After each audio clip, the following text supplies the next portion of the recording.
بسم اللہ الرحمن الرحیم۔ السلام علیکم ورحمۃ اللہ وبرکاتہ۔ الحمدللہ رب العالمین والصلاة والسلام علی اشرف الانبیاء والمرسلین نبینا محمد وعلی آلہ واصحابہ اجمعین وبعد۔ برادران اسلام، دینی اور ملی بھائیوں، نوجوان دوستوں، احباب اور بزرگوں، قابل احترام اور بہنوں، عزیز بچوں، اللہ تبارک و تعالیٰ کے فضل و کرم سے، اس کی توفیق سے آج انشاءاللہ تبارک و تعالیٰ سلف صالحین کا راستہ کیا ہے، منہج سلف کیا ہے، اس سلسلے میں ہم مزید باتیں پڑھنے جا رہے ہیں۔ اور ہمارے سامنے جو کتاب ہے وہ ہے المنہج السلفی عند شیخ الالبانی۔ سلف صالحین کا جو راستہ ہے، قرآن کریم، اللہ کے نبی صلی اللہ علیہ وسلم کی سنت، حضرات صحابہ کرام کا طریقہ، یہ ہے اصل میں سلف کا راستہ۔ اور اسی راستے پر علامہ البانی رحمۃ اللہ علیہ چلتے رہے، اپنی ساری کتابوں میں، اپنی ساری تحریروں میں، اپنی ساری تصنیفات میں، اپنی ساری تحقیقات میں، تخریجات میں، سارے فتاووں میں، ساری سرگرمیوں میں اسی منہج کو ہمیشہ پھیلاتے رہے، اس کی نشر و اشاعت کرتے رہے۔ اسی لیے یہ عنوان اس طرح سے رکھا گیا ہے کہ سلف صالحین کا راستہ کیا ہے، اور علامہ البانی رحمۃ اللہ علیہ جو اس وقت کے چوٹی کے محدث ہیں، امام ہیں، اور سنت کے محب ہیں، سنت کی تحقیق اور اس کی تخریج کرنے والے وہ شخصیت ہیں جن کے مقام اور مرتبے کا اعتراف ہر اعلیٰ ادنا، قریب بعید، دوست دشمن سب کر رہا ہے۔ تو ہمارے سامنے جو موضوع اس وقت چل رہا ہے، آپ دیکھیں کہ اس سے پہلے درس میں ہم نے یہ پڑھا تھا کہ سلف صالحین کا جو منہج ہے، سلفی منہج کا، سلفی دعوت کا جو اصول ہے وہ کیا ہے۔ اور ہم نے پڑھا تھا کہ سلفی دعوت کے کل 6 اصول ہیں جو ہمارے سامنے یہاں پر آ چکے ہیں۔ سلفی دعوت کے اصولوں کا تذکرہ سرسری طور پر آپ کے سامنے ہوا ہے۔ آج انشاءاللہ تعالی ہم پہلا اصول آپ کے سامنے بیان کریں گے۔ یاد کریں کہ سلفی دعوت کے جو 6 اصول تھے وہ کیا کیا تھے۔ سب سے پہلی چیز تو یہ تھی اتباع اور کتاب و سنت کی پابندی۔ نمبر 2، فرقہ واریت سے بائیکاٹ، فرقہ نہیں چاہیے، تفرقہ نہیں چاہیے۔ نمبر 2، یہ سلفی دعوت کا اصول ہے۔ تیسرا اصول یہ تھا اللہ تعالیٰ کی توحید، خالص توحید، توحید عبادت۔ اور نمبر 4، علم نافع کا حصول، علم نافع، اور علم کیا ہے؟ قرآن، سنت اور صحابہ کرام اور ان کے نقش قدم پر چلنے والوں کی سیرت کا علم بھی اصل میں علم ہے۔ نمبر 5، تصفیہ اور تربیہ، یعنی پہلے غلط عقائد، بدعات، خرافات، انحرافات کا خاتمہ کرنا، اور اس کے بعد پھر صحیح عقیدے پر، صحیح سنت پر، صحیح راستے پر تربیت کرنا، یہ ہے تصفیہ اور ایسے ہی تربیہ۔ اس کے بعد چھٹی اور آخری جو چیز تھی سلفی دعوت کے اصولوں میں وہ یہ ہے کہ فرقہ واریت، تحزب جس کو کہتے ہیں، اس سے پہلے جو بات آئی ہے بدعات کا بائیکاٹ، دوسرا جو اصول تھا۔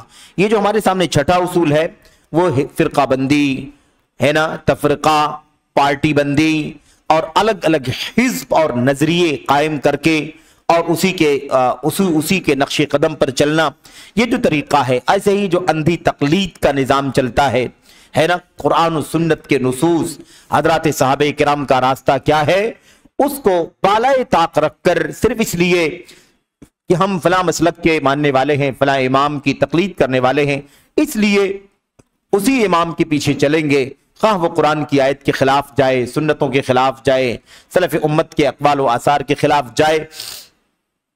یہ جو اندھی تقلید چل رہی ہے، یہ اس کا بھی سلفی دعوت سے کوئی تعلق نہیں ہے۔ سلفی دعوت اس کا بھی، میرے بھائیوں، اس سے بھی دور ہے۔ سلفی دعوت کبھی بھی کسی شخصیت کے پیچھے چلنے کا، میرے بھائیوں، پیغام نہیں دیتی، راستہ نہیں دکھاتی۔ تو یہ 6 چیزیں ہم نے پڑھنا ہے۔ پہلا آج اصول جو آپ کے سامنے پڑھنا ہے وہ یہ ہے اتباع اور کتاب و سنت کی پابندی۔ اتباع اور کتاب و سنت کی پابندی۔ اب یہ اصول پہلا ہے اور اس کو ہم پڑھیں گے انشاءاللہ تفصیل سے، 1 سے زائد درسوں میں یہ موضوع آپ کے سامنے چلے گا، اور کتاب و سنت کی دلیلیں آئیں گی، استدلال آئے گا، सलफ़ उम्मत सहाबे किराम के ताबईन के अक़वाल आएंगे, और ऐसे ही बाद में जो अइम्मा हैं, मुहद्दिसीन हैं, फ़ुक़हा हैं, अइम्मे अरबा हैं, उनकी तसरीहात आएंगी कि ये सलफ़ी दावत का पहला उसूल है कि सारी दुनिया को इत्तिबा करना है, यानी नबी करीम सल्लल्लाहु अलैहि वसल्लम के हुक्म के पीछे चलना है। आपने जो रास्ता दिखाया है, जो नक्शे कदम आपका उम्मत को मिला है, उसी पर सबको चलना है। इत्तिबा का मतलब होता है पीछे पीछे चलना, और इताअत का मतलब होता है जो कहा जाए वो मानना।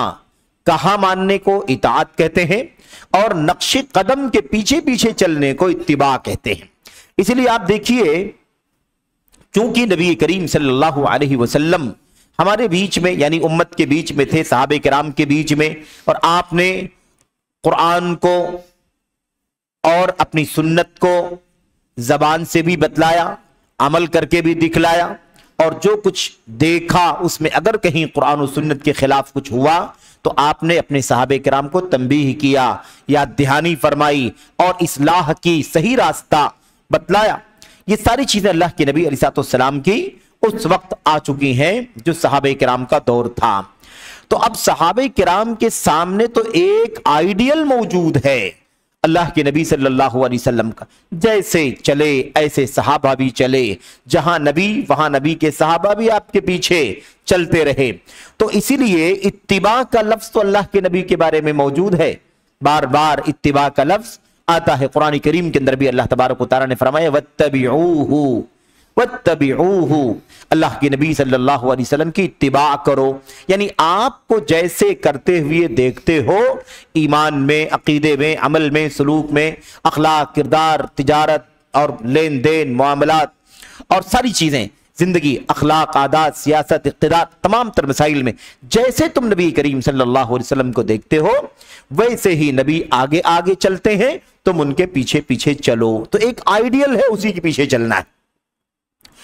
तो इत्तिबा का लफ्ज सिर्फ और सिर्फ नबी करीम सल्लल्लाहु अलैहि वसल्लम के लिए, अल्लाह तबारक व तआला के लिए आपको इत्तिबा का लफ्ज नहीं मिलेगा, लेकिन इताअत का लफ्ज अल्लाह के लिए भी और उसके रसूल सल्लल्लाहु अलैहि वसल्लम के लिए भी। या अय्युहल्लज़ीना आमनू अतीउल्लाह व अतीउर रसूल, ए ईमान वालो इताअत करो अल्लाह की और इताअत करो रसूल की, यानी जो कुछ कहा है अल्लाह ने उसको मानो, और जो कुछ कहा है नबी करीम सल्लल्लाहु अलैहि वसल्लम उसको मानो। तो कहा मानने को तो इताअत कहते हैं, इसलिए कहा मानना, अल्लाह कहे उसको मानो, उसके रसूल कहे उसको मानो। लेकिन इत्तिबा का लफ्ज चूंकि एक आइडियल है, उसके पीछे पीछे चलना है, एक नक्शे कदम है, उसके पीछे पीछे चलना है, इसलिए इत्तिबा का लफ्ज आपको अल्लाह के नबी सल्लल्लाहु अलैहि वसल्लम के बारे में तो मिलेगा, लेकिन अल्लाह तबारक व तआला के बारे में नहीं मिलेगा, क्योंकि अल्लाह ने कहा है, अल्लाह खालिक व मालिक है, माबूद हकीकी है, वो नबी करीम सल्लल्लाहु अलैहि वसल्लम की तरह से, मेरे भाइयों नौजुबिल्लाह, जाहिर सी बात है कि कोई बंदा नहीं, कोई मखलूक नहीं, कोई नबी नहीं, कोई रसूल नहीं, बल्कि वो रसूल बनाने वाला है, रसूल बना करके भेजने वाला है। अल्लाह तबारक व तआला का कहा मानना है, उसके रसूल का कहा मानना है, लेकिन इताअत का लफ्ज अल्लाह के नबी सल्लल्लाहु अलैहि वसल्लम के लिए, अल्लाह ताला के लिए नहीं आया, क्योंकि इत्तिबा का लफ्ज है ना, इताअत का लफ्ज दोनों के लिए, और इत्तिबा का लफ्ज सिर्फ और सिर्फ अल्लाह के नबी सल्लल्लाहु अलैहि वसल्लम के लिए। तो बहरहाल ये हमें जानना है। तो अब हम पहली बात क्या पढ़ने जा रहे हैं? इत्तिबा और किताब व सुन्नत की पाबंदी। किताब व सुन्नत, कुरान की आयतों में जो कुछ उतरा उसकी पाबंदी करना है भाई, बस कोई नहीं, ना अक्ल है, ना अपना दिमाग चलाना है, ना अपनी ख्वाहिशात को लाना है, ना अपने जज्बात को लाना है, ना अपने फिरके को लाना है, ना अपने बड़े को, किसी पेशवा को, किसी अगुआ को लाना है, नहीं, कुछ नहीं। सिर्फ और सिर्फ क्या करना है? सिर्फ और सिर्फ उसे मान लेना है, उसके सामने किसी को पेश नहीं करना, और नबी करीम सल्लल्लाहु अलैहि वसल्लम की सुन्नत की पाबंदी करनी है। यह है। अब आइए जरा देखते हैं कि इत्तिबा कहते किसको हैं, इत्तिबा किसको कहते हैं। हमने माना तो बतला दिया सरसरी, लेकिन अब जरा सलफ़े उम्मत के अक़वाल की रोशनी में, क्योंकि हम राह सलफ पढ़ रहे हैं, सलफ़े सालिहीन का रास्ता क्या था। इमाम अहमद बिन हम्बल रहमतुल्लाहि अलैह कहते हैं, इत्तिबा कहते हैं अन यत्तबि अर्रजुलु मा जाअ अन नबी सल्लल्लाहु अलैहि वसल्लम व अन अस्हाबिही सुम्मा हुवा मिन बाद ज़ालिका मिन बाद ताबिईन मुखय्यर। फरमाते हैं इत्तिबा नाम है, इत्तिबा नाम है इस बात का कि आदमी पीछे पीछे चले उसके जो अल्लाह के नबी की तरफ से आया है, जो कुछ अल्लाह के नबी की तरफ से आया है उसके पीछे पीछे चले, और जो कुछ अल्लाह के नबी के सहाबे किराम की तरफ से आया है उसके पीछे पीछे चले। उसके बाद कहते हैं सुम्मा मिन बादि ताबिईन मुखय्यर, और अभी ताबईन भी अल्लाह के नबी के सहाबा के पीछे चलेंगे, हम भी सब अल्लाह के नबी के सहाबा के पीछे चलेंगे।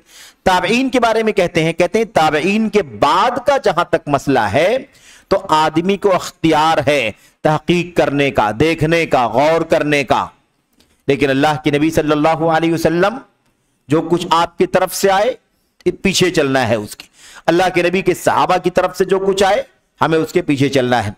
अभी बात आगे आ रही है कि नबी करीम सल्लल्लाहु अलैहि वसल्लम के सहाबा का तज़किरा क्यों किया जा रहा है।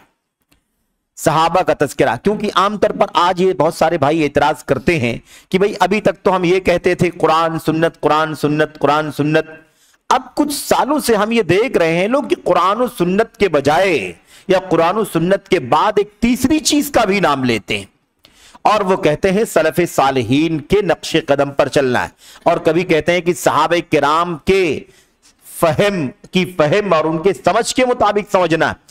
तो ये कुरान और सुन्नत बार बार कहा जा रहा है, तो तुम कुरान सुन्नत के बाद आखिर ये तीसरी चीज कहां से ला रहे हो। ये एतराज दूसरे तो करते ही हैं, बाज हमारे अपने भाई भी करते हैं जो बहुत करीब से इन तमाम चीजों को नहीं पढ़ पाते, नहीं सुन पाते, नहीं देख पाते, और इस तरह के मसाइल का इल्म उन्हें नहीं होता है। वो अक्सर इस बात का एतराज करते हैं कि भाई अब तक तो हमारे उलमा यही कहते थे कि कुरान और सुन्नत अतीउल्लाह व अतीउर रसूल है ना। कहते हैं अहले हदीस के दो उसूल अतीउल्लाह व अतीउर रसूल, अहले हदीसों के दो उसूल है, अल्लाह की इताअत करो उसके रसूल की इताअत करो, तुम तीसरा कहां से लेकर के आ गए। तो उसी अल्लाह की इताअत कुरान में, अल्लाह के नबी की इताअत सुन्नत में ही बतलाया गया है कि ये इताअत अल्लाह की उसके रसूल की कैसे करना है, उसको जानने के लिए उन्हीं सहाबे किराम के आइडियल को भी देखना जरूरी है। तो तीसरी चीज लाए नहीं है, वो तीसरी चीज इन दोनों चीजों में बतलाई गई है। तीसरी चीज क्या है, इन दोनों चीजों में बतलाई गई है। अच्छा, तो अब बात क्या हो गई, जो कुछ अल्लाह के रसूल की तरफ से आए उसके पीछे चलो, जो कुछ सहाबे किराम की तरफ से आए उसे भी उसके पीछे भी चलो। इसलिए कि सहाबे किराम को निकाल कर अगर आप देखेंगे तो आपकी कोई बात नहीं बनेगी, किसी की कोई बात नहीं बनेगी। हम हमेशा अल्लाह के नबी सल्लल्लाहु अलैहि वसल्लम की हदीस कहते हैं, हदीस नबी की हदीस, और कहते हैं नबी की सुन्नत। आप सुन्नत कह लें या हदीस कह लें, दोनों में कोई फर्क नहीं है। जो सुन्नत है वो हदीस है, जो हदीस है वो सुन्नत है। बहुत सारे लोगों ने तफरीक करने की कोशिश की है, लेकिन सही बात यह है कि किसी दलील से तफरीक साबित नहीं होती। अक्ली दलील हो सकती है, कोई अपनी अक्ल का, अपनी लॉजिक का, अपनी दानिशवरी का इस्तेमाल करे तो कोई बात निकाल करके बता सकता है ना, कोई चीज मनवाने की कोशिश कर सकता है, लेकिन कुरान और सुन्नत के दलाइल से नहीं मालूम पड़ता कि हदीस अलग चीज है और सुन्नत अलग चीज है। जो हदीस सुन्नत है, जो हदीस है वो सुन्नत है, जो सुन्नत है वो हदीस है। अब हदीस किसको कहते हैं, हम कहते हैं हदीस वो है जिसकी निस्बत अल्लाह के नबी की तरफ की जाए, चाहे वो कोई बात हो जो आपने कही हो, चाहे वही काम हो जो आपने किया हो, चाहे वो कोई चीज आपके सामने की गई हो और आपने उस पर खामोशी अख्तियार की हो। ये क्या है, हदीस है। सुन्नत किसको कहते हैं, वही चीज है अल्लाह के नबी ने जो कुछ किया वो सुन्नत, अल्लाह के नबी ने जो कुछ कहा वो सुन्नत, अल्लाह के नबी के सामने जो कुछ किया गया और आपने खामोशी अख्तियार की वो सुन्नत। अब सवाल ये पैदा होता है कि आपने जो कुछ कहा वो हदीस और सुन्नत है, आपने जो कुछ किया वो हदीस से सुन्नत है। इत्तिबा की बात चल रही है ना, हम इत्तिबा पर बात कर रहे हैं। आपके सामने जो कुछ किया गया और आपने खामोशी अख्तियार की वो भी हदीस है और वो भी सुन्नत। सवाल ये पैदा होता है कि अब ये तो आपको, हमको, दुनिया के किसी भी आदमी को ये देखना पड़ेगा, तलाश करना ही पड़ेगा कि जब हम कहते हैं हदीस और सुन्नत के बारे में कि जो कुछ नबी ने कहा वो सुन्नत है, हदीस है। सवाल ये पैदा होता है नबी ने जब कहा तो किससे कहा, कौन था आपके सामने, किसी से कहा होगा कि नहीं कहा होगा, किससे कहा नबी ने कोई बात। अगर आपने कहा है तो आपने कहा है तो आपकी बातों को सुनने वाला भी कोई रहा होगा। अगर आपने कहा है और आपके सामने सुनने वाले थे तो जो सुनने वाले थे उन्होंने सुना, उन्होंने आपकी बात को समझा भी, अगर उन्हीं सुनने वालों को हम निकाल दें तो आपकी बात की बोलने का फायदा क्या होगा। इसलिए सहाबे किराम को हटाया नहीं जा सकता। आपने कहा है तो किसी से कहा होगा, जिससे कहा गया था वही सहाबे किराम है। आपने जो अमल किया वो सुन्नत है, वो हदीस है। आपने वो अमल किया, आपने अमल किया, वो अमल जो आपने किया वो आपको हमको बतलाने वाला कौन है अगर किसी ने करते हुए देखा नहीं है तो। और जिसने आपके अमल को देखा है वही नबी के सहाबा हैं। जिसने आपके अमल को देखा है वही नबी के सहाबा हैं। अगर वो ना देखते तो वो बात हम तक नहीं पहुंचती। वो देखने वाला तबका है। आपका अमल, आपका कौल, दोनों चीजें। कहा है तो सुनने वाले कौन थे, और किया है तो किसके सामने किया है। और अगर आपके सामने कोई काम किया गया और आपने खामोशी अख्तियार की, आपने बरकरार रखा, डांटा नहीं, मना नहीं किया, रोका नहीं, हलाल हराम का कोई हराम का मना का कोई हुक्म नहीं लगाया, खामोशी अख्तियार की, तो सवाल यह है कि आपके सामने किया गया तो आपके सामने करने वाले कौन थे। आपके सामने करने वाले कौन थे। तो जो आपके सामने करने वाले थे उन्होंने ही आपको करते हुए देखा है, उन्होंने ही किया है, और नबी ने उनको करते हुए देखा और खामोशी अख्तियार की। इसीलिए वो क्या बन गया, वो अल्लाह के नबी की सुन्नत बन गई, अल्लाह के नबी का तरीका बन गया। तो अल्लाह के नबी सल्लल्लाहु अलैहि वसल्लम के साथ सहाबे किराम को लाजिम है जोड़ना। नबी के सहाबा के बगैर न कुरान हम तक पहुंचेगा, ना नबी की सुन्नत हम तक पहुंचेगी। क्योंकि सबसे पहले कुरान करीम जब उतरा तो जिनके सामने उतरा वो नबी के सहाबा थे। हदीसें आपने बयान की तो आपने बयान की, आपने किया या आपने बरकरार रखा, आपके सामने सहाबे किराम थे। इसलिए ये बात यहां पर आपके सामने बयान की जा रही है, क्योंकि ये चीज आ रही है इत्तिबा की तारीफ में आ रही है ना। इत्तिबा करने की डेफिनेशन में क्या आ रही, जो कुछ नबी की तरफ से आया उसके पीछे चलना, जो कुछ सहाबा की तरफ से आया उसके पीछे चलना है। ताबीन को इनके बाद रखा जाता है, क्यों, इसलिए कि ताबीन असल नहीं है। ताबीन भी सहाबे किराम के बाद है। नबी के सामने कौन था, नबी के सामने सहाबे किराम ही थे बस, अब उनके अलावा और कोई नहीं था। इसलिए अब सहाबे किराम के बाद जो भी हैं सब वो सेकेंडरी हैं। दूसरे नंबर पर ताबईन आएंगे, उनके बाद वाले तीसरे नंबर पर आएंगे, और फिर उसके बाद छोड़ दिया गया जो भी इनके रास्ते की पैरवी करेंगे, अगर पूरे तौर पर पैरवी करेंगे तो उनके लिए फजीलत है, उनके लिए बशारत है। यह है इत्तिबा। अच्छा जनाब, इसी बात को इमाम अहमद इब्न हंबल, आप ये भी सोच रहे होंगे कि बार बार इमाम अहमद बिन हंबल का नाम क्यों आ रहा है। इमाम अहमद बिन हंबल का नाम इसलिए नहीं आ रहा है कि हम उनकी तकलीद करते हैं। हम तकलीद के तो खिलाफ हैं, क्योंकि सलफी दावत के उसूल पढ़ रहे हैं, और सलफी दावत के उसूलों में से एक उसूल है कि अंधी तकलीद किसी की नहीं की जाएगी। नबी के कौल और फिल के सामने और अल्लाह के कलाम की आयतों के सामने, नबी की सुन्नत के सामने किसी को भी खातिर में नहीं लाया जाएगा।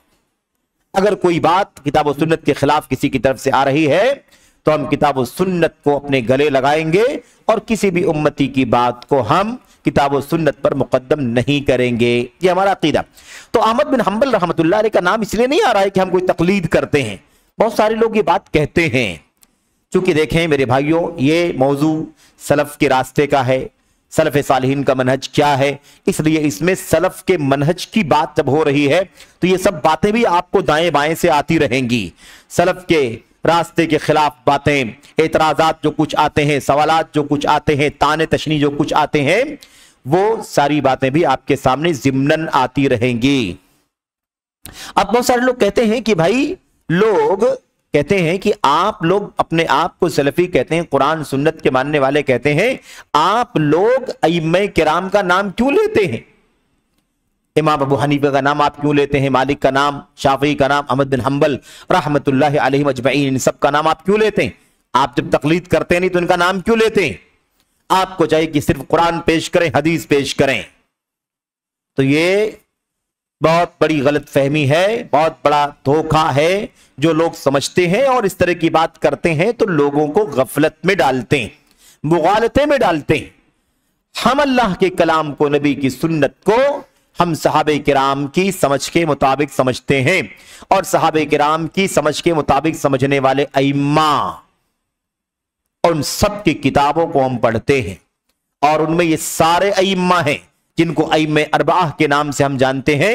हजरत इमाम अबू हनीफा रहमतुल्लाहि अलैह, हजरत इमाम मालिक, हजरत इमाम शाफी और हजरत इमाम अहमद बिन हंबल, ये चार के चारों अइम्मा सब के सब सलफ के रास्ते पर थे, सहाबा के रास्ते पर अबू हनीफा, साहबा के रास्ते पर मालिक, साहबा के रास्ते पर अबू शाफी, साहबा के रास्ते पर अहमद इब्न हंबल। और अगर इस बारे में किसी भी तरह का कोई शुबहा हो तो कोई भी ऐसी किताब उठाए जिसमें इन अइम्मे किराम के फरमूदात, उनके अक़वाल बयान किए गए हैं, और इत्मीनान से उसे पढ़ लें तो आपको इत्मीनान हो जाएगा। हजरत इमाम अबू हनीफा रहमतुल्लाहि अलैहि सराहत के साथ ये बात कही है कि जब भी मेरी कोई बात नबी की हदीस से टकरा जाए तो मेरी बात को दीवार पे मार दो और अल्लाह के नबी अलैहिस्सलाम का कौल फरमान ले लो। इमाम अबू हनीफा रहमतुल्लाहि अलैहि ने कहा, एक बार नहीं कहा, बार बार कहा, कई बार कहा, और कई तरह के अल्फाज उन्होंने इस्तेमाल किए। अल्लाह के नबी की तरफ से आए फ़अला रासी वल ऐन, तो हमारे सर आंखों पर, नबी के सहाबा की तरफ से आए फ़अला रासी वल ऐन, तो हमारे सर आंखों पर। ये हजरत इमाम अबू हनीफा रहमतुल्लाहि अलैहि का कौल है, और वो मौजू जब बराह रास्त आएगा तकलीद की तरदीद का तो उसमें सारे अक़वाल इंशाअल्लाह आपके सामने आएंगे। मैं अर्ज़ ये कर रहा था सिर्फ इतनी सी बात कि इमाम अहमद बिन हंबल का नाम हम जब लेते हैं तो तकलीद के एतबार से नहीं लेते, हम सारे अइम्मा का नाम लेते हैं। सारे उम्मत के अइम्मा उलमा जो सुन्नत के उलमा हैं, अइम्मा हैं, हम उनकी किताबों से, हम उनके फतवों से, हम उनकी तहरीरों से, हम उनके दुरूस से, हम उनकी तालीमात से भरपूर फायदा उठाते हैं। किसी की बात भी किताब और सुन्नत के खिलाफ जाती है तो हम उसको नहीं मानते और हम उनके खिलाफ बदज़बानी भी नहीं करते, बल्कि एहतराम से अल्लाह तबारक व तआला से उनके लिए मग़फ़िरत की दुआ करते हैं कि अल्लाह इनसे फला मसले में गलती हुई है, अल्लाह इनकी मग़फ़िरत फरमा, इन पर रहम फरमा, इन्होंने दीन की बड़ी खिदमत की है, इंसान थे उनसे गलती हो सकती है। ये हमारा तरीका। तो हम ये बात कोई ना कहीं नहीं कह सकता कि हम अइम्मा का नाम क्यों लेते हैं। अइम्मा का नाम इसलिए लेते हैं इसलिए कि वो अइम्मा सचमुच हमारे अइम्मा है, क्योंकि हम उनकी बात को मानते हैं, आप उनकी बात को नहीं मानते। मुक़ल्लिदीन सही मानों में अपने इमामों की तक़लीद में, सही मानों में तक़लीद के दावे में सच्चे नहीं हैं।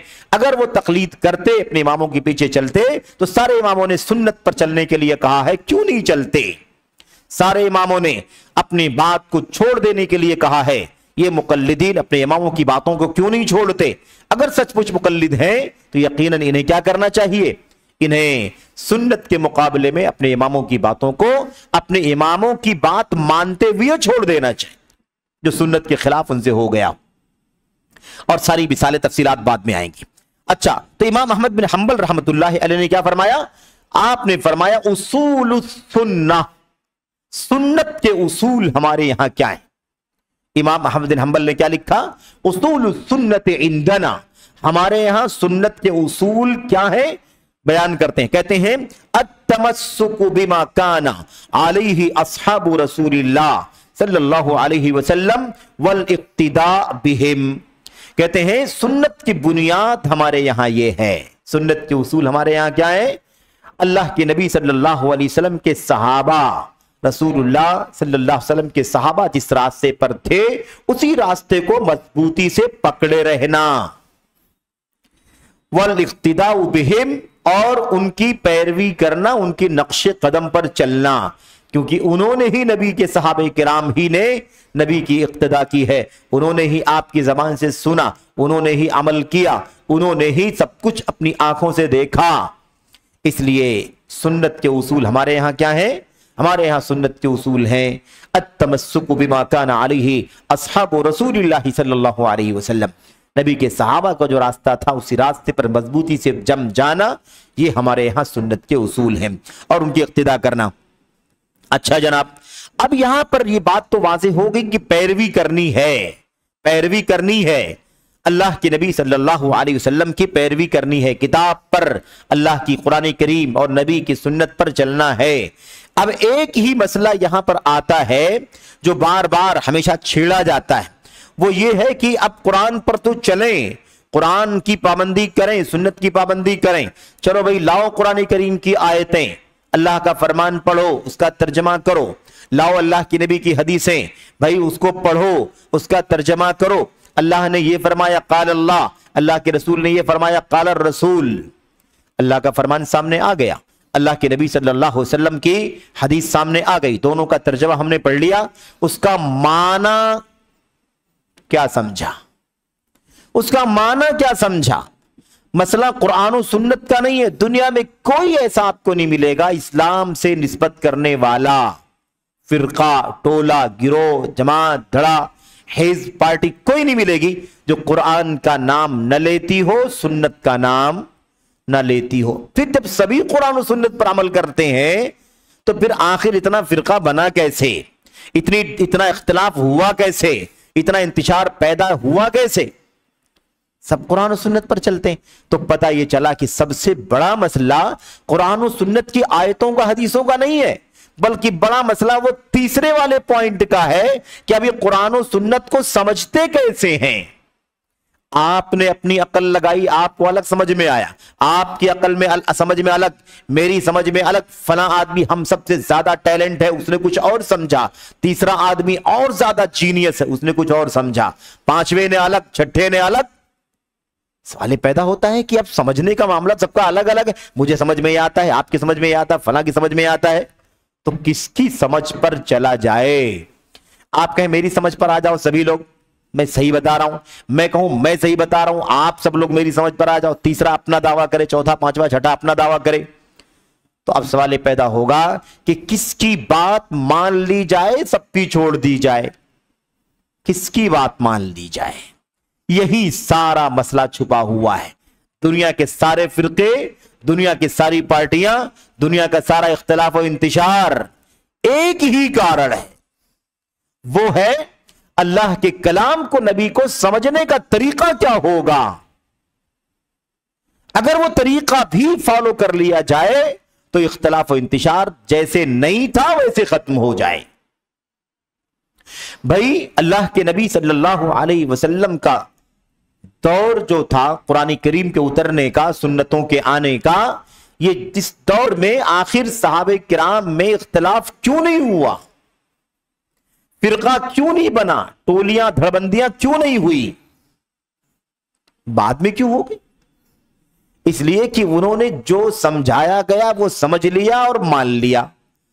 ہمارا مسئلہ ہے کہ اب ہم ان کو آئیڈیل بنانے کے بجائے اپنی عقل کا استعمال کرتے. ہر آدمی اپنی فکر، اپنا نظریہ، اپنی رائے، اپنی لاجک، اپنی دانشوری، اپنی ہے نا عقلانیت کا استعمال کرتا ہے، الگ الگ اپنی عقل سے سمجھ. اس لیے سارا اختلاف، اس لیے فرقے جتنے بنے ہیں، سارے فرقوں کے بننے کی وجہ یہی ہے کہ قرآن و سنت کا دعویٰ تو کیا گیا لیکن اسے سمجھنے کے لیے وہ راستہ نہیں پکڑا گیا جو راستہ صحابہ کرام کا تھا. صحابہ کرام نے جیسے قرآن و سنت کو سمجھا، اگر ہم نے بھی ویسے ہی قرآن و سنت کو سمجھا ہوتا اور اسی سمجھ پر اکتفا کر لیا ہوتا، اس سے باہر نہ نکلتے، تو یہ فرقے نہ بنتے، یہ انتشار پیدا نہیں ہوتا. یہی وجہ ہے کہ دنیا میں سب سے پہلے جو فرقہ وادیت شروع ہوئی ہے وہ اسی وجہ سے شروع ہوئی ہے کہ قرآن و سنت کو اس طرح سے نہیں سمجھا تھا اس فرقے نے جس طرح سے صحابہ کرام نے سمجھا تھا. پہلا فرقہ نکلا ہے جو وہ اسی لیے نکلا اس لیے کہ اس نے قرآن و سنت کو ویسے نہیں سمجھا جیسے صحابہ کرام نے سمجھا تھا. اب صحابہ کرام نے قرآن کو بھی اور نبی کی سنت کو بھی جس طرح سے اسے معالجہ یعنی اس کو برتا ہے نا، اسے جاننا بہت ضروری ہے. میرے بھائیوں، سارے مسائل کا ایک حل ہے، کتاب و سنت کو صحابہ کرام کی سمجھ کے مطابق سمجھ کر کے عمل کرنا. وہ جو خارجی فرقہ بن گیا تھا نا، جو خارجی فرقہ بن گیا تھا، بغاوت کر کے الگ ہو گیا تھا، پہلا فرقہ ہے اسلام کا. اسلام میں سب سے پہلا جو فرقہ نکلا اسلام کے نام لیواؤں میں، وہ خارجیوں کا فرقہ خوارج. اس فرقے کے پاس جب حضرت عبداللہ ابن عباس گئے تھے کہ تم نے کیوں بغاوت کی علی بن ابی طالب رضی اللہ تعالیٰ عنہ سے مناظرہ کرنے کے لیے، تو ان کے پاس جو ڈاؤٹ تھا وہ کیا تھا معلوم ہے آپ کو؟ وہ ڈاؤٹ آیتوں کا ہی تھا، حدیثوں کا ہی ڈاؤٹ تھا. وہ آیت پڑھ رہے تھے اور کہہ رہے تھے کہ دیکھو آیت میں ایسا لکھا ہے اس لیے ہم اس پر عمل کر رہے ہیں، اور حدیث پڑھ رہے تھے کہہ رہے تھے دیکھو حدیث میں یہ بتایا گیا ہے اس لیے ہم اس پر عمل کر رہے ہیں. ابن عباس جو امام تھے پوری دنیا کے علم قرآن میں، علم تفسیر میں، ہے کہ نہیں؟ ترجمان القرآن، حبر الامہ، امت کے چوٹی کے امام اور عالم، बाद लोगों ने हिब्र भी कहा, हिब्रुल उम्मा, और हिब्र के माने रोशनाई के होते हैं। हिब्र के माने रोशनाई, जो इंक होती है ना उसको हिब्र कहते हैं। तो उम्मत की रोशनाई यानी क्या मतलब, यानी उम्मत के अंदर पूरा इल्म जैसे है ना रोशनाई से जुड़ा हुआ है, लिखने पढ़ने से, वैसे ही इल्म सरायत किया हुआ है। और हब्र के माने तो बड़े आलिम के होते हैं। तो उम्मत के बड़े आलिम और तफसीर के इमाम जब गए उनसे मुनाजरा करने के लिए, पूछा भाई क्यों बगावत किए हो, मसला क्या है तुम्हारा? कहा ये कुरान की आयत है, देख लीजिए, इस पर अमल कर रहे हैं हम लोग। ये हदीस है, देख लीजिए, इस पर अमल कर रहे हैं हम लोग। इब्ने अब्बास इमाम थे, आलिम थे, साहबे किराम में चोटी का मकाम था। उन्होंने अपने समंदर जैसे इल्म से उनकी गुत्थियां चंद सेकंडों में सुलझा दी, मुनाजरा करके सारी दलीलों को चित कर दिया, सारी शुबहात का खात्मा कर दिया। कहा और एतराज, कोई एतराज क्या है आपका? एक एतराज बताओ, नंबर 1 ठीक हो गया। दूसरा एतराज बताया, कहा तीसरा बताया, कहा चौथा, कहा नहीं बस 3 एतराज का जवाब भी आप दे दीजिए, बकिया एतराज का जवाब बाद में। इब्ने अब्बास ने चंद मिनटों में, पहला एतराज तुम्हारा ये है, उसका जवाब ये, दूसरा एतराज ये, उसका जवाब ये, तीसरा एतराज उसका जवाब ये। वो आयतें थी जिसको गलत समझ रहे थे, वो कुरान की आयतें थी जिसका माना गलत समझ रहे थे, वो हदीसें थी जिसका माना गलत समझ रहे थे। इब्ने अब्बास रज़ी अल्लाह ताला अन्हुमा ने उन आयतों को, हदीसों को यूं खोल करके उसकी रोशनी लोगों के सामने रख दी। अल्लाह ने जिनको तौफीक दी वो 2000 के करीब सब के सब बगावत करके निकल चुके थे, तौबा करके फिर हजरत अली बिन अबी तालिब के साथ शामिल हो गए। लेकिन जिनकी तौफीक अल्लाह तबारक व तआला ने नहीं लिखी थी वो तौफीक न पा सके। लेकिन मसला क्या था? तो सारा मसला अब हजरत इमाम अल्बानी, अल्लामा अल्बानी रहमतुल्लाह अलैह यही बात समझा रहे हैं। वो कहते हैं सबसे बड़ा मसला यही है कि अब कुरान और सुन्नत की इत्तिबा तो करनी है, लेकिन इत्तिबा करें कैसे? कहते हैं असल में इसको समझना है। कहते हैं इत्तिबा करनी है, इत्तिबा से मुराद कुरान की इत्तिबा, सुन्नत की इत्तिबा, वलाकिन अला अय्यि वजह, लेकिन कैसे फॉलो करें कुरान को, फॉलो करें सुन्नत को, लेकिन फॉलो करें कैसे? अपनी समझ से फॉलो करें, हर एक अपनी अपनी समझ से फॉलो करे, तब तो जंगल राज बन जाए, जंगल बाजार बन जाए, हर आदमी अपनी अपनी राय, जैसे आजकल हालात भी बिगड़ रहे हैं। इसलिए कैसे इत्तिबा करना है? जैसे नबी के सहाबा ने इत्तिबा किया, जैसे पाबंदी की कुरान की, पाबंदी की सुन्नत की नबी के सहाबा ने, वैसे ही कर लेना है बस। अब इसका जवाब देते हुए अल्लामा अल्बानी कहते हैं कैसे का जवाब है सिर्फ एक रास्ते से, एक ही तरीके से, किसी और दूसरे तरीके से नहीं। कुरान और सुन्नत की इत्तिबा करनी है, लेकिन सिर्फ और सिर्फ एक वजह, एक तरीके से। वो तरीका है आला फहमिस सलफिस सालेह, आला फहमिस सलफिस सालेह, सलफ सालिहीन की समझ के मुताबिक।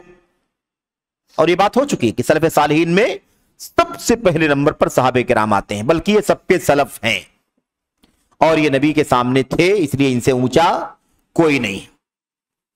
यही जो बात आपके सामने बयान की जा रही है ना कि एक ही रास्ता है, कुरान और सुन्नत को सहाबे किराम यानी हमें सलफ सालिहीन की समझ के मुताबिक समझना, इसी बात की दावत अल्लामा अल्बानी रहमतुल्लाह अलैह पूरी जिंदगी देते रहे। इस किताब का सलफ सालिहीन का मनहज अल्लामा अल्बानी रहमतुल्लाह अलैह के तहरीरों की रोशनी में, ठीक है। अब यहां भी ये समझना है कि अल्लामा अल्बानी रहमतुल्लाह अलैह का भी यही मनहज था, कुरान को सुन्नत को सहाबे किराम की समझ के मुताबिक समझना। इस हवाले से अब अल्लामा अल्बानी रहमतुल्लाह अलैह की 2-3 बातें आपके सामने पेश करना है कि अल्लामा अल्बानी इसी सलफ सालिहीन के मनहज पर चलते थे। देखिए मेरे भाइयों, अल्लामा अल्बानी रहमतुल्लाह अलैह क्या कहते हैं? कहते हैं कि ये जो मामला है, इत्तिबा करने वाला जो हुक्म दिया जा रहा है और सलफ सालिहीन की समझ के मुताबिक हम कह रहे हैं कि सलफ सालिहीन के मुताबिक ही समझना है, तो ऐसा कोई ना समझे कि ये कोई नई बात हम बोल रहे हैं और कोई कहे कि ये तीसरी शर्त कहां से लाए ये बिदअत।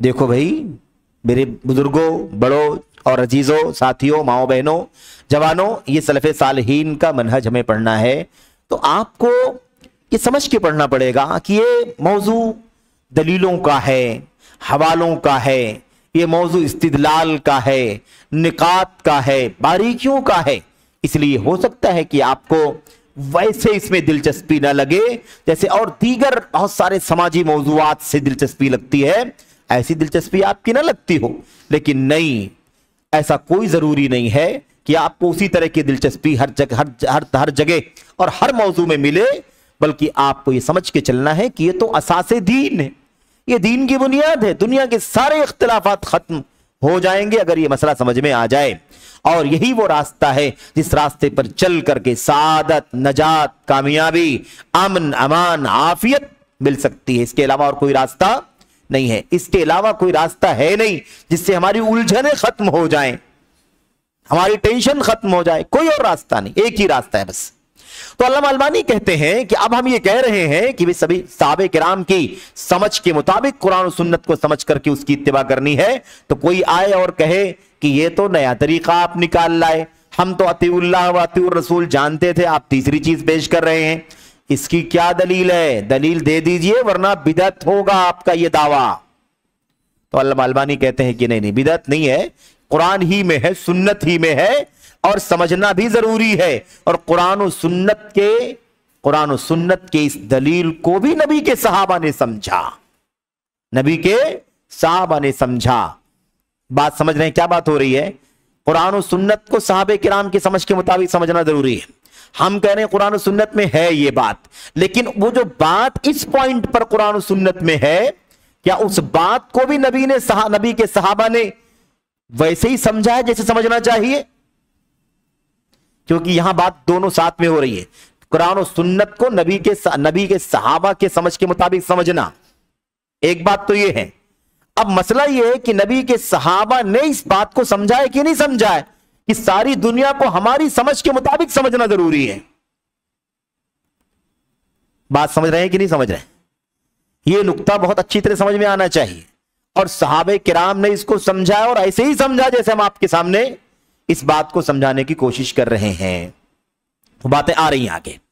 کہتے ہیں علامہ البانی رحمت اللہ علیہ، کہتے ہیں یہ بدعت نہیں ہے، یہ کوئی نیا معاملہ نہیں ہے جو میں آپ کے سامنے پیش کر رہا ہوں، بلکہ مسئلہ یہ ہے کہ یہی تو وہ نقطہ ہے جس کی طرف قرآن و سنت میں جا بجا اشارے ہیں، بلکہ ایک سے زیادہ دلیلوں میں صراحت موجود ہے اس کی کہ قرآن و سنت کی اتباع نبی کے صحابہ کی سمجھ کے مطابق کرنی ہے آپ کو۔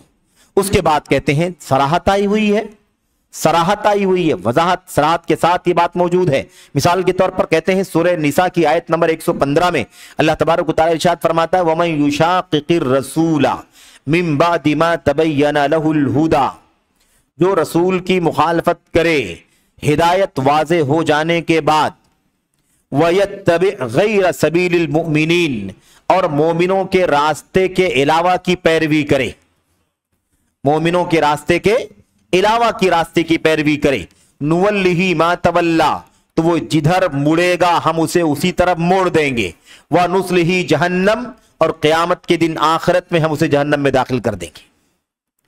تو دو سزا سنائی گئی ہے، دو سزا، ایک سزا دنیا کی ہے، دوسری سزا آخرت کی ہے، اور یہ دونوں سزائیں دو جرم پر، ایک ہے ہدایت آ جانے کے بعد رسول کی مخالفت، اور دوسری چیز ہے مومنوں کا راستہ چھوڑ کر کسی اور راستے پر چلنا۔ یہ آیت کریمہ شیخ البانی رحمۃ اللہ علیہ فرماتے ہیں کہ صراحت ہے اس آیت کریمہ کے اندر کہ صحابہ کرام کی سمجھ ضروری ہے قرآن و سنت کی اتباع کرنے کے لیے۔ کیسے؟ کہتے ہیں اب اگر ذرا غور کر کے دیکھ لو کہ اللہ تبارک و تعالیٰ نے اس آیت کریمہ میں سختی سے تنبیہ کی کہ بھئی رسول کی مخالفت تو نہیں کرنی ہے آپ کو، جو رسول کی مخالفت کرے گا ہدایت واضح ہو جانے کے بعد، تو صاف بات ہے کہ رسول کی مخالفت نہیں کرنی ہے۔ اب رسول کی مخالفت کرنے سے منع تو کر دیا اللہ تبارک و تعالیٰ نے، تو کافی تھا نا رسول کی مخالفت نہیں ہونی چاہیے۔ وَمَن يُشَاقِقِ الرَّسُولَ، جو رسول کی مخالفت کرے تو رسول کی مخالفت تو نہیں ہونی چاہیے، کافی تھا۔ اب رسول کی مخالفت کرنے والوں کو سزا بیان کر دینا تھا، جس طرف جائے گا رسول کی مخالفت کرے گا، جدھر جائے گا اس طرف ہم پھیر دیں گے اور آخرت میں اس کو جہنم میں داخل کر دیں گے۔ सजा बयान कर देता अल्लाह तबारक व तआला। लेकिन अल्लाह ताला ने रसूल की मुखालफत का जिक्र करने के बाद एक और बात को जोड़ा, उसके ऊपर आत्फ किया, जोड़ा। वो क्या है? वयत्तबि गैर सबीलिल मुमिनीन, और मोमिनों के रास्ते के अलावा की पैरवी करे। जो रसूल की मुखालफत करे, इसी पर इक्तिफा नहीं किया। अल्लाह ने आगे क्या फरमाया? और मोमिनों के रास्ते के अलावा की पैरवी करेगा तो उसको हम जिधर मुड़ेगा उधर मोड़ देंगे और हम उसे जहन्नम में दाखिल कर देंगे। अब यह सवाल पैदा होता है कि यह बात अल्लाह ताला ने क्यों कही कुरान करीम के अंदर कि मोमिनों के रास्ते के अलावा की पैरवी करेगा। अल्लामा अलबानी फरमाते रहमतुल्लाहि अलैह, इसमें कोई शक नहीं है कि जिन मोमिनों के रास्ते को छोड़ने की धमकी अल्लाह दे रहा है कि रास्ते को छोड़कर किसी और रास्ते की पैरवी करोगे तो उसका अंजाम बुरा होगा, कहते हैं इस रास्ते से मुराद इन मोमिनों के रास्ते की पैरवी करना है, इनके अलावा की पैरवी नहीं करना है। अल्लामा अलबानी रहमतुल्लाह अलैह फरमाते हैं कि यही मोमिनीन जिनका तस्करा यहां आया है और जिनके अलावा के रास्ते पर नहीं चलना है, ये वही मोमिनीन है जिनका तस्करा सूरह तौबा की आयत नंबर 100 में किया गया। और वो आयत करीमा कौन सी है? वस्साबिकूनल अव्वलूना मिनल मुहाजिरीन वल अंसार वल्लज़ीन तबऊहुम बिइहसान। अच्छी तरह समझ लो भाई, ये अल्लामा अलबानी रहमतुल्लाह अलैह की तसरीहात हैं। ये सिर्फ ये बताने के लिए कि सलफ़े सालिहीन का जो रास्ता था और है और रहेगा, उसी रास्ते की तालीम तबलीग अल्लामा अलबानी पूरी जिंदगी करते रहे। अब जरा इसी नुक्ते पर रुकना, दो लफ्जों पर गौर करो। यह आयत करीमा जो आपके सामने पढ़ी गई है, इसमें अल्लाह ने क्या फरमाया? वयत्तबि गैर सबीलिल मुमिनीन। इत्तिबा का लफ्ज आया हुआ है और इत्तिबा की बात चल रही है। पहला उसूल सलफी दावत का क्या है? इत्तिबा करना। इत्तिबा करे मोमिनों के रास्ते के अलावा की तो उसको सजा मिलेगी। अब यहां इत्तिबा, अगली ये वाली आयत करीमा वल्लज़ीन तबऊहुम बिइहसान, और जिन लोगों ने इनकी इत्तिबा की, किसकी? मुहाजिरीन की और अंसार की, जो साबिकीन है, अव्वलीन है, पहले इस्लाम लाने वाले और आगे पढ़ पढ़ करके दीन में दाखिल होने वाले, इन मुहाजिरीन और अंसार की इत्तिबा का तज़किरा कर दिया गया। तो वहां पर मुहाजिरीन और अंसार सहाबा की इत्तिबा करने वालों को अंजाम क्या बताया जा रहा है? अल्लाह उनसे राजी है और वो अल्लाह से राजी है और अल्लाह ने उनके लिए जन्नत तैयार कर रखी है जिसमें वो हमेशा रहेंगे। और यहां अल्लाह फरमाता है कि जो इनके रास्ते को छोड़कर किसी और रास्ते पर चलेगा उसे हम उसी रास्ते पर डाल देंगे जिस रास्ते पर वो जा रहा है और अब उसे जहन्नम में दाखिल कर देंगे। दोनों इत्तिबा की आयतों को इकट्ठा कर ले, मसला वाज़ेह हो गया कि नहीं वाज़ेह हो गया? उन्हीं मोमिनों का तज़किरा किया जा रहा है जिन मोमिनों का जिक्र वस्साबिकूनल अव्वलूना मिनल मुहाजिरीन वल अंसार में किया। यह अल्लामा अलबानी रहमतुल्लाह अलैह की फिक्र है, यह उनकी गहराई है इल्म की कि वो इन्होंने इस तरह से पूरा कुरान और सुन्नत के नुसूस को, मेरे भाइयों अंदाजा लगाओ कि जिस शख्स का 60 से 65 साल उम्र का सुबह शाम 18 से 20 घंटे तक सुन्नत की फिजाओं में बसर होता रहा हो, जो उसी को ओढ़ना बिछौना समझता रहा हो, उसी को खाना पीना, उसी को ग़िज़ा समझता रहा हो, जिसने इतने करीब से सुन्नत को अपनी जिंदगी में देखा हो, भला उसे कुरान, उसे सुन्नत की गहराई का इल्म नहीं होगा तो किसे इल्म होगा? दो लफ्ज वालों को, दो सतरियों को, चंद वर्कियों को इसका इल्म होगा, किसको इल्म होगा उसका? इसलिए यह गहरा इल्म उनके पास है। तो अब ये साफ कहते हैं भाई देख लो, यहां अल्लाह फरमाता है इनकी पैरवी करने वालों से अल्लाह राजी है, वो अल्लाह से राजी, और यहां फरमाता है उनके रास्ते को छोड़कर किसी और रास्ते पर चलोगे तो फिर अल्लाह तुमको छोड़ देगा आजाद, जहां जाना है जाओ, भटकना है भटक जाओ, और आखिरत में तुम्हारे लिए क्या होगा? अजाब है, नुस्लिही जहन्नम, हम जहन्नम में दाखिल कर देंगे। एक बात और आपके सामने वाज़ेह करना है इसी आयत करीमा के सिलसिले में, और फिर ये 10 इंशाअल्लाह आज का मुकम्मल होगा, उसके बाद बकिया बातें अगले उसमें। बात यह है असल में कि अगर आप इस आयत करीमा के इस टुकड़े को अगर आप छोड़ दें, किसको? वयत्तबि गैर सबीलिल मुमिनीन, मोमिनों के रास्ते के अलावा की पैरवी करें, अगर आप इसको हटा दें تو آپ اگلی والی جو بات ہے نولیہ ما تولا، نولیہ ما تولا، تو ہم اس کو پھیر دیں گے جدھر وہ پھرے گا، ہم اس کو موڑ دیں گے جدھر وہ مڑے گا۔ اگر آپ مومنوں کے راستے کی پیروی کی بات کو اگر آپ نکالتے ہیں تو پھر یہ بات بولنے کا کوئی فائدہ ہی نہیں رہ جائے گا کہ وہ جدھر مڑے گا ہم اس کو موڑ دیں گے، کیونکہ عملی طور پر آئیڈیل نبی کریم صلی اللہ علیہ وسلم کے صحابہ کرام کا ہے۔ قرآن کریم کو، اللہ کے نبی کی سنتوں کو ان صحابہ کرام نے پڑھا، سمجھا، اسے برتا، عمل کیا اور ان کا ایک راستہ بن گیا۔ وَيَتَّبِعْ غَيْرَ سَبِيلِ الْمُؤْمِنِينَ، مومنوں کا راستہ وہ راستہ ہے صحابہ کا، وہ راستہ، اگر اس راستے کو آپ ذکر نہیں کریں گے تو ادھر ادھر راستے پر چلا جائے، یہ بولنے کا فائدہ کیا ہوگا؟ پہلے ایک راستہ تو طے ہو کہ کس راستے پر رہنا ہے، جب وہ راستہ طے ہو گیا تو اسی پر رہنا ہے۔ اگر اس راستے پر نہیں رہو گے تو اس کا مطلب تم اپنی مرضی سے پتہ نہیں کہاں کہاں جانا چاہتے ہو، اور جہاں جہاں جانا چاہتے ہو جاؤ، پھر ہم تم کو لوٹانے والے بھی۔ بات سمجھ میں آگے کی نہیں آگے؟ یہ نقطہ یاد رہے۔ اسی لیے وہاں بھی اللہ فرماتا ہے، وہاں بھی والسابقون الاولون من المہاجرین، اور بھی آیتیں ہیں لیکن ہمیں بہت تفصیل میں نہیں داخل ہونا۔ اچھا، تو یہ بات بہت اچھی طرح سے ہمارے سامنے آ گئی، اس سے معلوم پڑ گیا کہ معیار کون ہے؟ کسوٹی ہے نا، جس پر پرکھا جائے۔ کسی بھی راستے کو پرکھنا ہے تو ایک آئیڈیل راستہ ہے، اسی راستے پر سب کو پرکھا جائے گا۔ اس راستے پر کون ہے، کون نہیں ہے، جو ہے وہ حق پر، جو نہیں ہے وہ حق پر نہیں ہے۔ لوگ کتراتے ہیں، گھبراتے ہیں یہ بولنے میں۔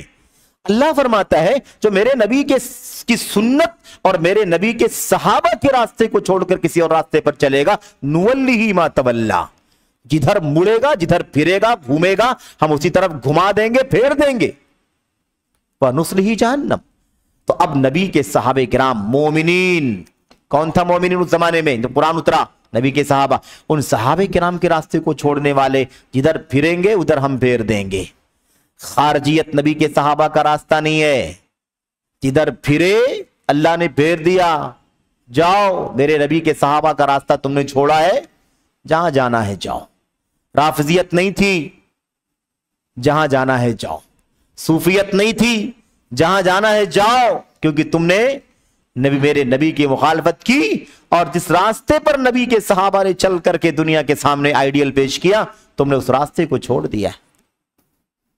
سمجھ رہے ہیں؟ تو اللہ تبارک و تعالیٰ نے بڑی صراحت کے ساتھ، علامہ البانی کہتے ہیں، لوگ کہتے ہیں کہ کیا نیا طریقہ نکالا ہوا ہے؟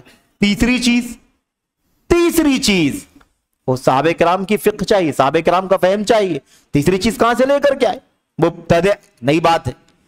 علامہ البانی کہتے ہیں بدعت نہیں ہے، یہ نئی بات نہیں ہے، بلکہ اصل قرآن و سنت کی بات ہے، اور اشارے بہت ساری جگہوں پر ہیں، صراحت بھی موجود ہے۔ خیر، یہ چند باتیں اس حوالے سے آپ کے سامنے ہیں، اور مزید اور جو ابھی خالی آیتوں پر ہم بات کر رہے ہیں، ان آیتوں کے بعد اب حدیثوں کی دلیلیں آپ کے سامنے آئیں گی، جس سے ثابت ہوگا کہ قرآن و سنت کی اتباع کرنے کے لیے سمجھ صحابہ کرام کی فالو کی جائے گی، اور اس کی دلیلیں اللہ کے نبی کے صحابہ کرام کی، اللہ کے نبی کی حدیثوں میں بھی آئیں گی، اور نبی کے صحابہ کرام کے اقوال فرمودات میں بھی آئیں گی۔ اللہ سے دعا کرتے ہیں کہ اللہ تبارک و تعالی ہمیں اور آپ کو منہج سلف صحیح معنوں میں سمجھنے کی توفیق عطا فرمائے، دلائل کی روشنی میں، اصولوں کی روشنی میں، حوالوں کی روشنی میں، اور سلف امت یعنی حضرات صحابہ کرام اور تابعین اور خیر القرون کی فضاؤں میں، اس ماحول میں بیٹھ کر اللہ تعالی ہمیں سمجھنے کی توفیق عطا فرمائے، تاکہ ہم صحیح معنوں میں سلف کے راستے کو سمجھیں، سلفیت کیا ہے، اہل حدیثیت کیا ہے، اور اس کی اساس اور بنیاد کیا ہے، آخر اختلاف کیا ہے، کیوں اختلاف؟ ساری دنیا متفق ہو جاتی ہے، ساری دنیا بہت سارے مسائل میں ایک ہو جاتی ہے، کیوں سلفیت سے تال مل نہیں بیٹھتا کسی کا؟ کیوں اہل حدیثیت سے تال مل نہیں بیٹھتا کسی کا؟ اس کے پیچھے راز کیا ہے؟ وہ اصول کیا ہے جن اصولوں پر آئے بغیر ایک نہیں ہو سکتے؟ اسی لیے یہ ساری باتیں ہمیں سمجھنا ضروری ہے، اور ہمیں بھی آزاد نہیں ہونا ہے۔